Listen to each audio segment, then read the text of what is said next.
What's up, Mami? And me.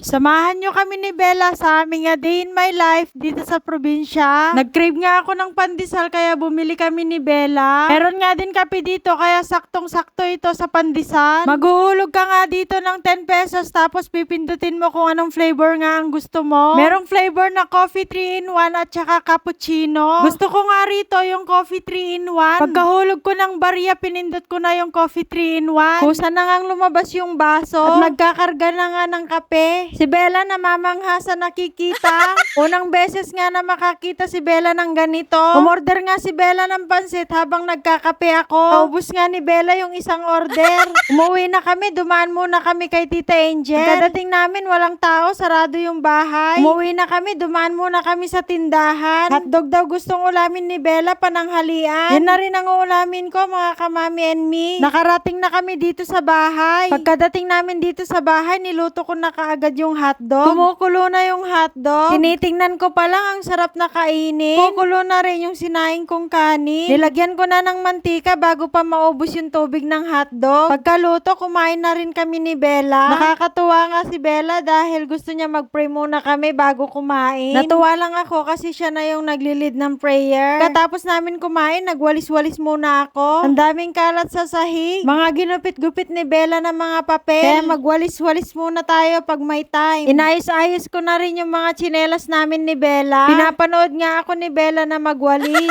May dumating kaming parcel, di ko muna binuksan. Grabe yung pagkakabalot, mga kamami and me. Nakaligo na kami ni Bella. Ito yung part na ayaw ni Bella kasi nasasabunutan siya kapag sinusuklay yung buhok. Sinabihan ko siya na hindi pwedeng hindi magsuklay. Babagal nga yung haba ng buhok niya.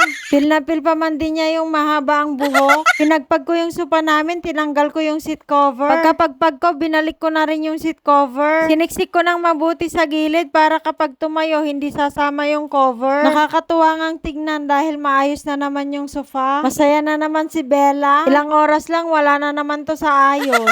Nagpahinga muna kami ni Bella. Ini-enjoy muna namin yung maayos na sofa. Maya-maya lang, wala na naman to sa ayos. Kinahapunan, pumunta kami sa bahay ni Tita Angel. Dumating yung tita ko at saka yung mga pinsan ko. Siyempre, hindi mawala ang kwentuhan. Banding na namin yon. Dito na rin kami natulog ni Bella. Bye-bye.